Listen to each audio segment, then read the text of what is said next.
ọpẹ́ wa ò yí ìdànù olúwa ò ṣeun o ọmọ yorùbá ẹ káalẹ́ ẹ káàsán ẹ káàárọ̀ according to the time tá a bá bá yín ẹ wo bí ìròyìn ayọ̀ kan mo tún ní kí n mọ wá tọ̀yìn wá torí gbogbo bàbá yìí ayọ̀ ni ó máa jẹ́ fún títí tiwa congratulations sí bàbá wa olóyè adéyẹmọ ìgbòho ṣá àti professor Banji Akíntóyè pẹ̀lú gbogbo ẹ̀yin tẹ́ ẹ dòòrì yí wọn ká fún àṣeyọrí kí ló ṣẹlẹ̀ ẹ máa bọ̀ ẹ wá gbọ́ nílé ìgbìmọ̀ aṣojú ṣòfin ìkíní ìkejì ìkẹta ìkẹrin kíye tí wọn bá jẹ́ gbogbo àwọn ẹlẹ́yàmẹ̀yà tó wà ńbẹ̀ haúsá ni o ìgbò ni o yorùbá ni o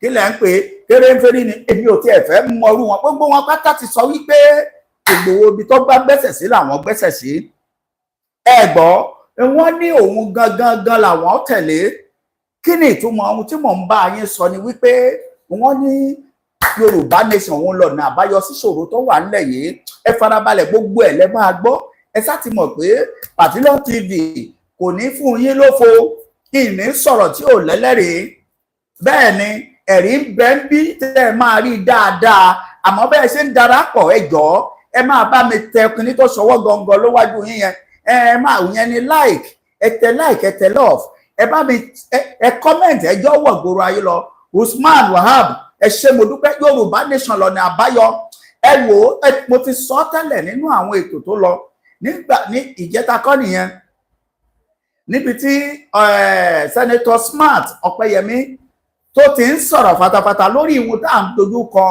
wípé ó ní ká ṣọ́dà àwọn ìdílé yìí ìyẹn ni pé House of Assembly pátápátá àtòrílẹ̀-èdè Nàìjíríà torí pé ó dàbí péjọba àwọn ọ̀wà capable ẹ wo bí òmíì tó ti bá ọ̀nà ìjọba yìí bó tiẹ̀ jẹ́ pé a gbọ́ wípé àwọn kan nínú àwọn àgbààgbà ilẹ̀ Yorùbá a sì máa dárúkọ wọn irú gómìnà nígbà kan àná láyé ọjọ́un láàrin 99 sí 2003 Olúṣẹ́gun Ọ̀ṣọ́bà bàbá àgbà ni bàbá wọn ní bàbá ń sọ wípé Tinubu máa ṣọdún mẹ́jọ ká gbàgbé nípa Yorùbá nation wọn ní o ṣùgbọ́n ní àwa ò ní bú bàbá àgbàlagbà ni wọ́n tí wọn náà yé wọn torí adarí òṣèlú ni wọ́n irú wọn bẹ́ẹ̀ ló ṣòro tí wọ́n yé wọn ẹ fi bẹ́ẹ̀lẹ̀ ọmọ Yorùbá ẹ máa bá mi bọ̀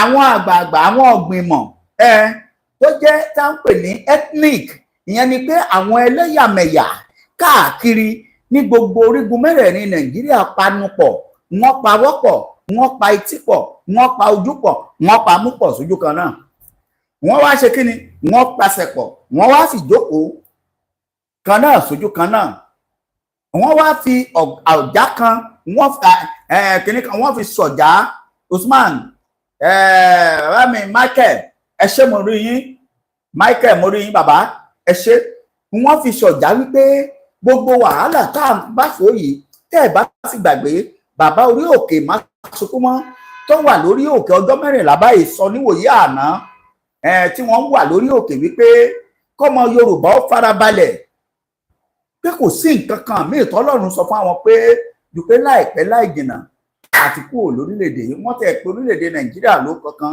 wọ́n lórílẹ̀‐èdè Nàìjíríà àná ẹ wo bí eléyìí nìkan kọ́ ìmíì tó ń bọ̀ tẹ́ tún gbọ́ àmọ́ bá a ṣe ń bá yín sọ̀rọ̀ yìí nítorí àsìkò torí ẹ̀yin tẹ́ ẹ sọ pé ká má jẹ́ oògùn kò ń hùn wá ká jẹ́ oògùn máa nídìí ńgbà míì ẹ jẹ́ ń sáré gbé yín débẹ̀ àwọn tá a pè ní ethnic yìí ìyẹn ni àwọn ẹlẹ́yàmẹ̀yà lóríṣiríṣi lóníranran bí wọ́n ṣe ń wà nílé ìgbìmọ̀ aṣojú bẹ́ẹ̀ ni wọ́n wà nílé ìgbìmọ̀ aṣojú ṣòfin àtàgbà o àti kékeré wọn gbogbo wọn ló ti pawọ́pọ̀ báyìí pé bàbá Tinubu ò ní hò ọmọ olódòdè wọn lódòdè ò ṣe gún yẹn àwọn èèyàn lọ sọ bẹ́ẹ̀ ẹ̀hún tá a fẹ́ báyìí ni wípé jẹ́ á pín orílẹ̀-èdè yìí ẹ gbọ́ kí ẹlẹ́yà kọ̀ọ̀kan kí ẹ̀yà kọ̀ọ̀kan máa lọ jẹ́jẹ́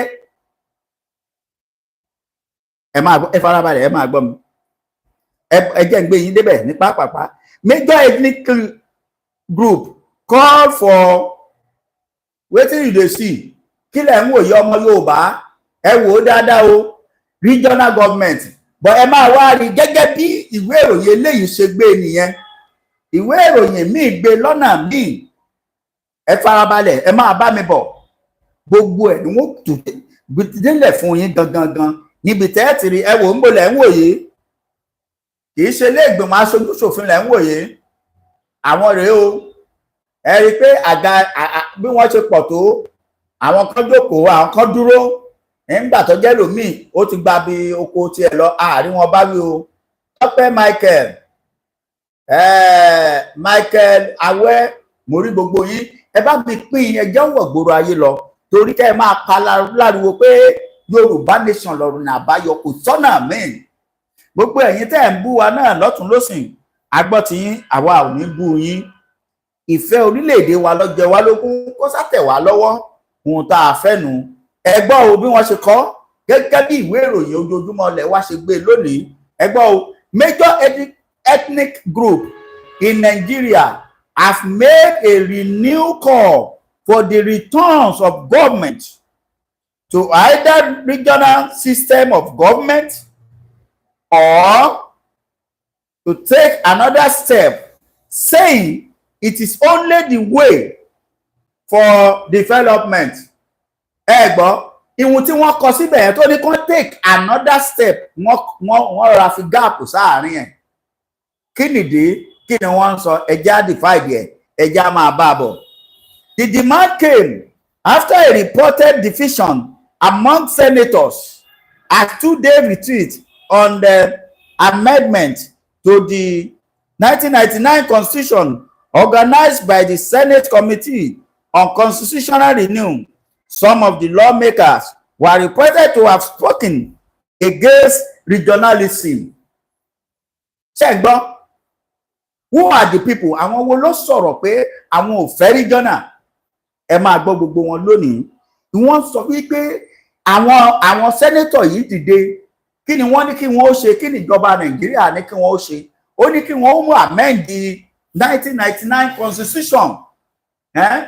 Ẹ má bínú.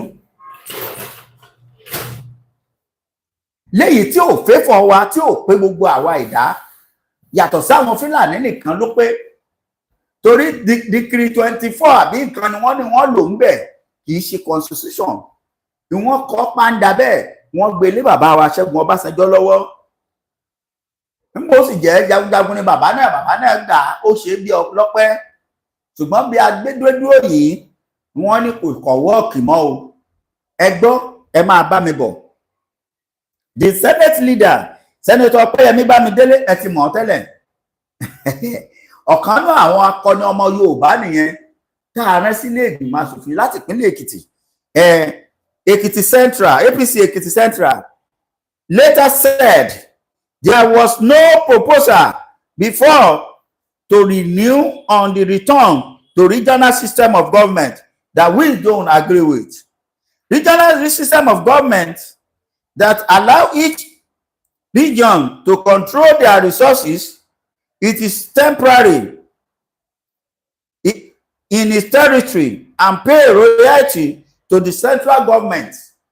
Yàní pé ohun tó ń sọ ni wípé nígbà tẹ́ ẹni ká máa gba ṣe regional government síbẹ̀síbẹ̀ náà abẹ́ ìsìnrú náà la wà torí wípé àsìkò tẹ́ ẹ̀ ń sọ̀rọ̀ ẹ̀ yìí àwọn owó tá a bá pa a máa gbé e wá sí àárín gbùngbùn lóòótọ́ nǹkan tá a ní epo ni nǹkan kan ni a máa tà á wà á mú ìdá mẹ́wàá àbí ìdá mélòó wá fún ìjọba àpapọ̀ ìpè ńgbà ó ti sọ ṣáájú wọn tuntun sọ báyìí máa bí pé mo gbé e wá sọ́dọ̀ yín níwọ̀nba ìṣẹ́jú gbogbo ẹ̀yà kẹ̀ Yorùbá ló sọ̀rọ̀ lọ́wọ́lọ́wọ́ báyìí ẹ sì tún gbóhùn àwọn Afẹ́nifẹ́re ń bẹ̀.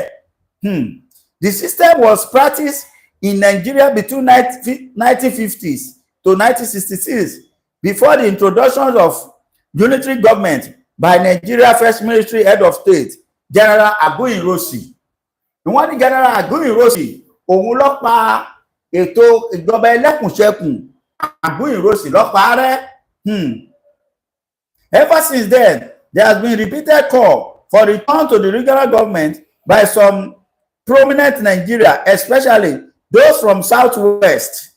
You know, Speaking on the matter, a ti béèrè fún regional government tẹ́lẹ̀, but níwọ̀n gbà tí wọ́n gbà àfẹ́ mọ́. Ẹ ti gbọ́ àbí ẹ gbọ́ sà, àfẹ́ mọ́, à ń lọ ni. Ẹ pín láàrín mi ní bàtà ké ló tù fẹ̀. Ọmọ pínre láàrin ọ̀kan ọgbọ́dọ̀ jù kan. Àwọn ọlọ́pàá mọ́jọ náà kì bẹ́ẹ̀ nílẹ̀ Yorùbá. Wọ́n á ọmọ pínre láàrin ọ̀kan ọgbọ́dọ̀ jù kan. Ọ̀kan tó bá jù kan ní díjà alẹ̀ nílé ọlá lọmí. Láàrin pínre ìjọba Tinubu. Ẹ máa gbọ́ o.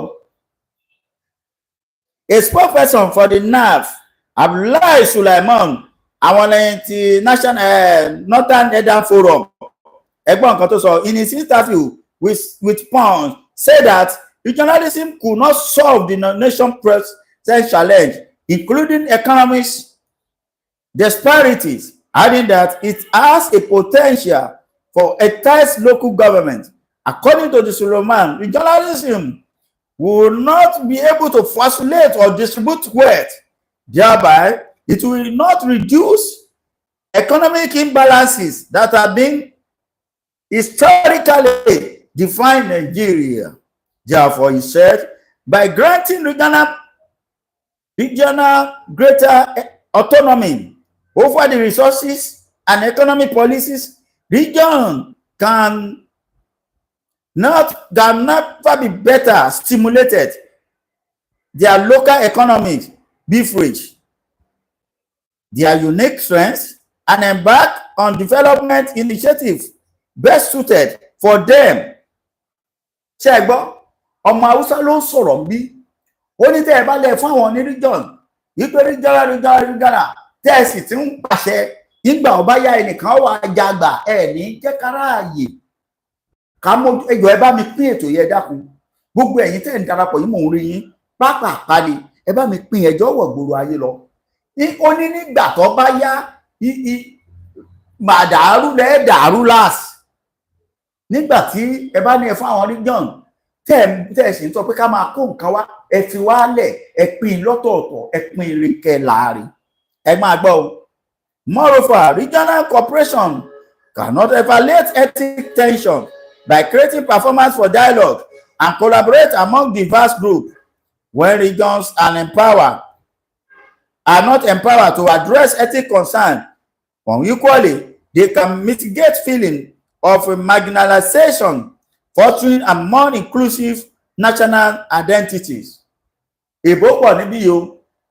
Gbogbo nǹkan tí bàbá yìí gbìyànjú àti sọ ni wípé tẹ́ ẹ bá lẹ̀ fún wa region wípé ẹlẹ́kùnjẹkùn pé ilé ẹ̀nìkan máa bá fà á nígbà bá ṣe dáàrin kan wàhálà ó dé. Torí pé a sì jọ wà ní, a sì ṣe kí ni o, àjọ wà ní. Síbẹ̀síbẹ̀ náà agbára tó wà láàrin ó tún lè dàrú lọ́jọ́ kan kó pàṣẹ pé wọ́n yá gbogbo yín ẹ máa bọ̀, ẹ pín. However, the spokesman said a strong sense of nationalism was crucial for the promoting unity of the nation and the voice of Nigeria, adding that the region prioritized their interests over national concern. It might lead to disintegrations, threatening the unity of the crime. But ẹ bá ń pariwo yíyan region tó bá yá náà a sì máa bára wa jà. Ẹlẹ́yà kan ó sì dìde, Haúsá ó sì dìde sí Fúlàní, Fúlàní ó dìde sí Yorùbá, Yorùbá ó dìde síra sí Fúlàní. Ọmọ Ìgbò á sọ pé àwọn ọ̀fẹ́ àwọn ọgbà. Ẹ ṣé ẹ̀yin bàbá mi Tọ́pẹ́, mo rí yín, Michael Awẹ́, ẹ ṣé ẹ̀yin tẹ́ ń fi èsì ẹgbọ́n nǹkan tí ọmọ Haúsá yìí ń sọ. Ẹ wá gbọ́ o. Regionalism cannot offer a pathway to more responsible government and equitable resources management. However, this must be an approach cautiously. Don't give us regionalism now. Regionalism can never give us a better ways of living. Building capacity in government, fostering transparency, and ensuring that our ambition align with the national objective, which is essential step to navigate the complexities of our effectiveness in our governance. Onídẹ̀ ẹ̀ bá fún àwa ní region ọmọ Haúsá yìí ló ṣe ń sọ̀rọ̀ màá gbé yín dọ̀dọ̀ àwọn Afẹ́nifẹ́re ní ìsín wípé tẹ́ ẹ bá fún wa region ẹ sì máa kọ́ wa lẹ́sẹ̀ ẹ sì máa kó sí wa lábẹ́ àfẹ́ àwọn ọ̀gbà.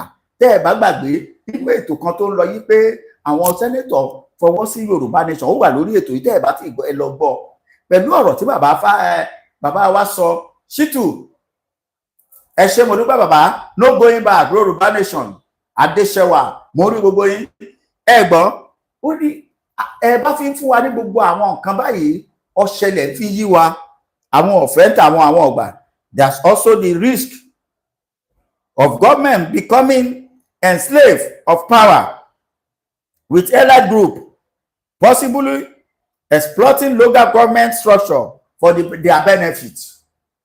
Ẹgbọ́n nǹkan tarákùnrin yìí sọ ẹ rí pọ̀rọ̀ tó mọ́gbọ́n lọ́wọ́ ni tẹ́ ẹ bá ní region lẹ fún wa tẹ́ ẹ kúkú fún wa lórílẹ̀‐èdè kólúkúlùkù ó dá dúró àwọn tẹ́ a fi sí region wọ́n lè dàrú kí wọ́n sọ ni pé àwọn ni wọ́n máa sọ pé àwa la fi local government chairman síbẹ̀ torí pé wọ́n lẹ́nu lókè ibìkan bẹ lókè tí wọ́n gbọ́kẹ̀lé torí pé àwọn ni wọ́n fẹ́ni tó wà ní center àrùn gbùngbùn síbẹ̀ so wọ́n á ní ẹnu wọ́n á ní ọ̀rọ̀ láti lè máa control àwọn kan torí ká tó fìyàn sí àárín ó gbọ́dọ̀ jẹ́ pé a máa lò pa election ìyẹn ni pé political parties so irú àwọn political party tó bá wà lókè náà ni wọ́n fẹ́ máa control region instead káwọn ọ̀dọ́ sọ pé local government wa igun yìí ló ti ṣe ẹjẹ́ bọ́ sọ́dọ̀ eléyìí tí wọ́n lè máa nǹkan báyìí la fẹ́ àwọn tó lé èèyàn láàrin gbùngbùn wọ́n ní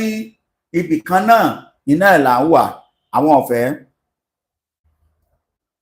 Without adequate check of balancing, the regional government cannot pave way can easily pave way for corruptions and nepotism, determining the very not accountability is seek, then has the added.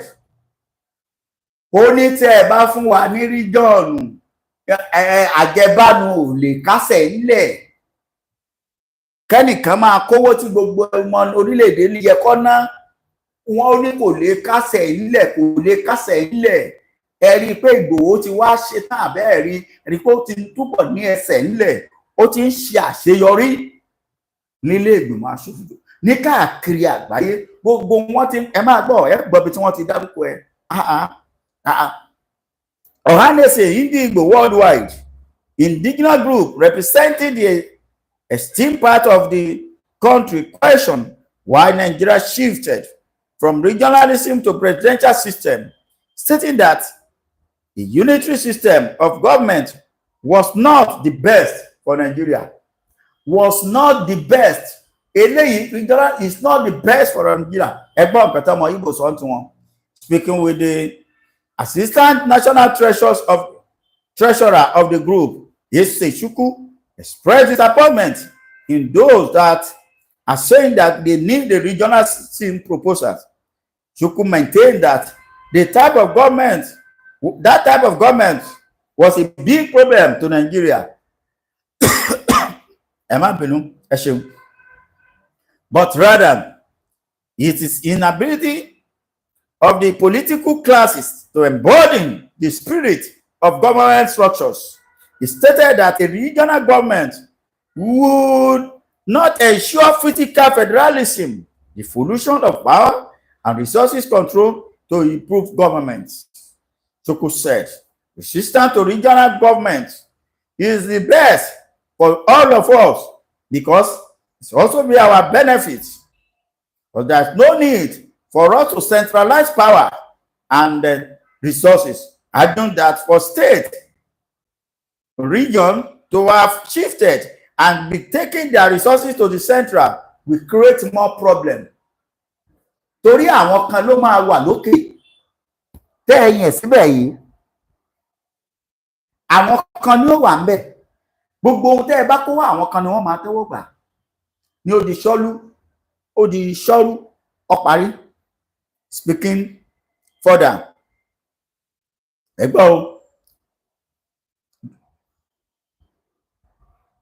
Division is the only way. Afenifere ohun rẹ̀ òun mọ̀ ń gbìyànjú àti rí o nígbà tí ọ̀rọ̀ kàn wọ́n separation is the only way.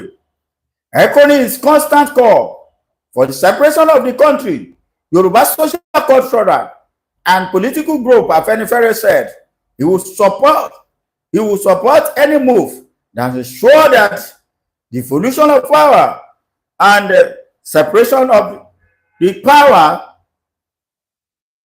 rather than regionalism or federalism. Speaking with us, the National Publicity Secretary of the group, Jare Ajayi, said, ohun tó súnyàn nípa ọ̀rọ̀ àwọn bàbá Afẹ́nifẹ́re yìí ni pé oríṣiríṣi secretary ni wọ́n ní, ṣùgbọ́n ìyẹn bẹ̀kọ́ là ń lọ, ẹjá máa bá bọ̀. Secretary Jare Ajayi said abandonment of the 1963 constitution and introduction of a unitary system of government killed the principle of federalism. Ṣẹ́rí pé wọ́n ń sòdodo ń bí yìí. Wọ́n nígbà tí òfin 1963 tó wà ńlẹ̀ tí Abdulsalam Abubakar àtàwọn kan tí wọ́n jókòó 1999 tí wọ́n ṣe kan darú òfin kan tí wọ́n gbé lẹ̀ fún bàbá Ọbásanjọ́. Bó ti jẹ́ bàbá ibi tí bàbá ti ń bọ̀ tẹ́lẹ̀ náà, bàbá kan pé opportunity ni Ọlọ́run ṣe from grass to glory ni bàbá ó yẹ òfin wò. Ó ti ẹ̀ jẹ́ pé inú àwọn tí wọ́n ègèsì bàbá nígbà tó ń gbìyànjú pé káwọn amend ẹ̀ kó tó kò lórí oyè lẹ́yìn láàrin ọdún mẹ́jọ, àwọn náà lọ́wọ́ à ń pò yìí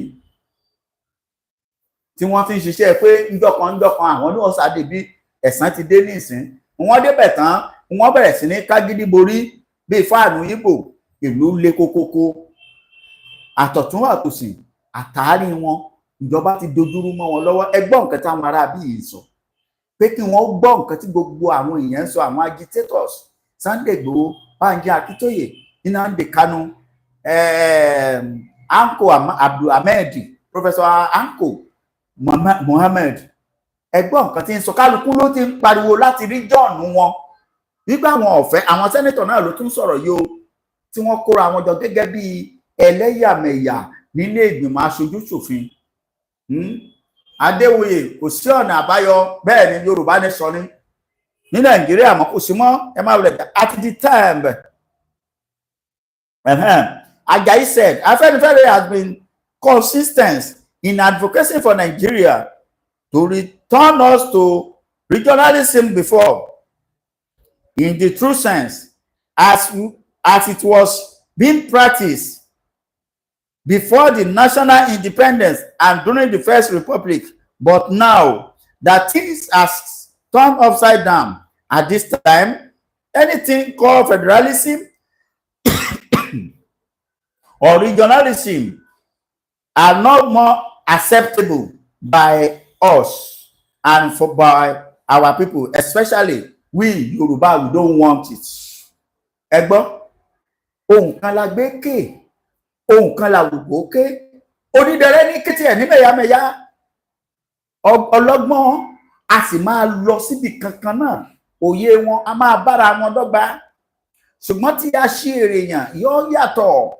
Ẹ gbọ́ nǹkan tí bàbá yìí sọ, ẹ gbọ́ ohun tí àwọn tó ti ń sọ̀rọ̀ bọ̀ látòkè, ibì kan náà gbogbo wọn pariwo sí. Kí sì ni wọ́n dúró fún? Kí nìdí tó ń fi sọ bẹ́ẹ̀? Wọ́n mọ̀ pé Yorùbá nation òun lọ ní àbáyọ tí gbogbo nǹkan tí ìbá máa ṣẹlẹ̀. Láìsí ẹ gbàgbé àtìkó ti lọ.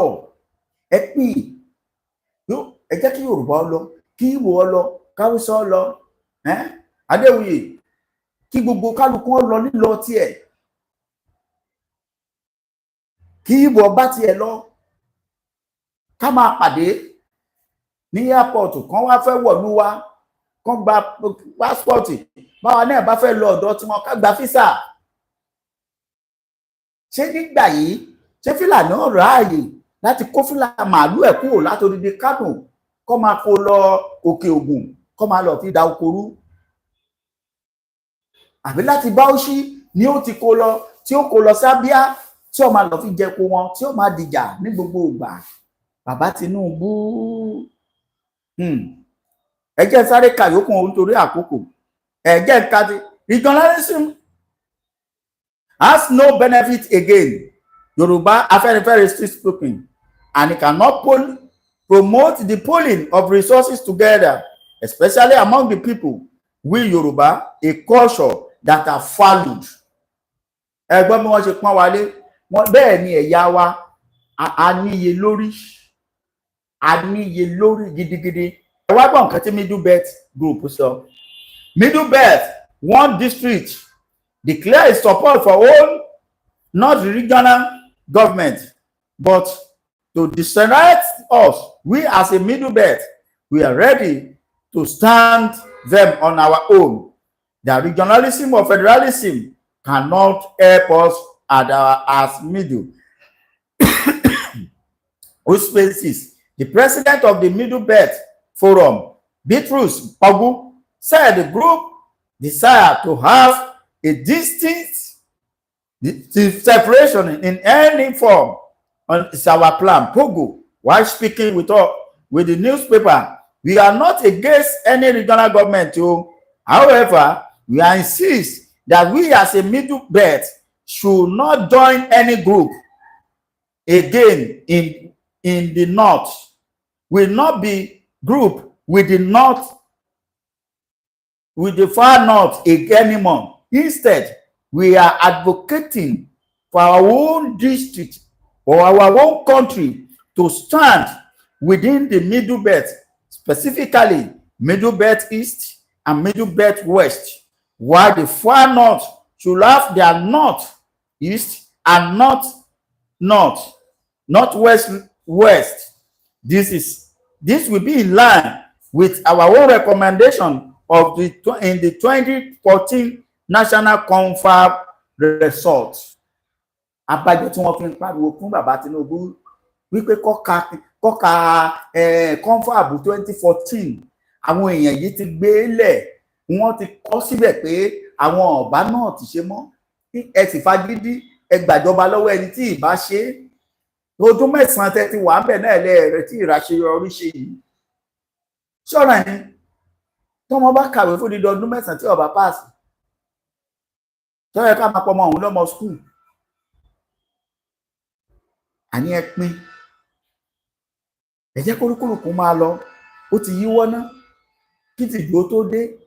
Ẹ gbọ́ bí gbogbo èèyàn ṣe ń pariwo, ẹ pín lọ́gbọgba kí tìjú tó dé, torí tìjú ń bọ̀. Clarifying misconception about regionalism, Pogo noted that the regional government did not employ lumping undue states to the simple entities. The region comprised different components, and it should be seen as one side of approach, he added. He also criticized country over reliance on oil, saying it has hindered national development. Therefore, my people have the narrow view that everything revolves around, and now we also are stand on our own to have our own better country.